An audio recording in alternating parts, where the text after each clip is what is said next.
Uy, may kwento ko. Sa isang masukal na lugar, may nagpatayo ng bahay. Kinagabihan, nung umalis na yung karpentero, may pumasok na ahas doon sa loob ng bahay. Sakto doon siya sa mga gamit ng karpentero.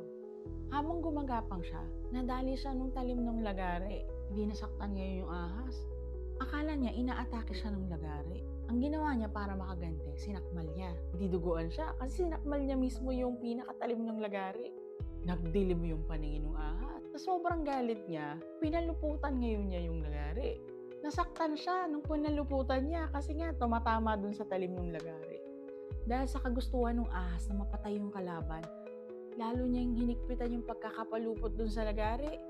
Habang lalo niyang hinihigpitan yung yakap sa lagari, lalo namang bumabaon yung talim ng lagari doon sa katawan ng ahas. Kinaumagahan, nakita ng karpentero, patay na yung ahas. Ang daming pupulot na aral dito sa kwento na to. Ito yung malinaw na pagpapakita kung paano tayo sinisira ng ating puot, galit at paghihiganti. Meron akong 3 lessons na i-share sa inyo. Number 1, revenge is fatal to the soul. Sa kagustuhan ng ahas na maghiganti, siya tuloy ang napahamak. In Romans chapter 12 verse 19, Dear friends, never take revenge. Leave that to the righteous anger of God. For the scripture says, I will take revenge, I will pay them back, says the Lord. Number 2, hatred will slowly destroy you. Ephesians chapter 4 verse 31 to 32. Babasahin ko sa Tagalog kasi maganda to eh. Alisin na ninyo ang lahat ng sama ng loob, galit at puot.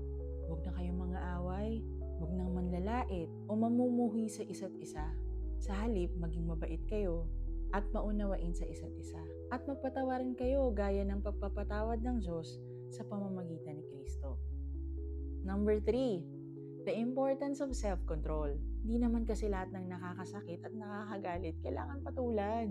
Proverbs 16:32, better to be patient than powerful.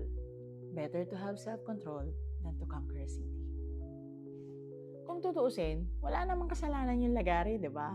Ang nagwasak sa ahas, hindi yung lagari, kundi yung sarili niyang galit at maling akala.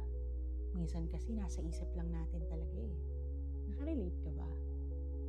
Sa buhay, hindi natin maiiwasan na masaktan tayo ng iba. Nasa iyo ang desisyon kung maghihiganti ka ba o magpapatawad.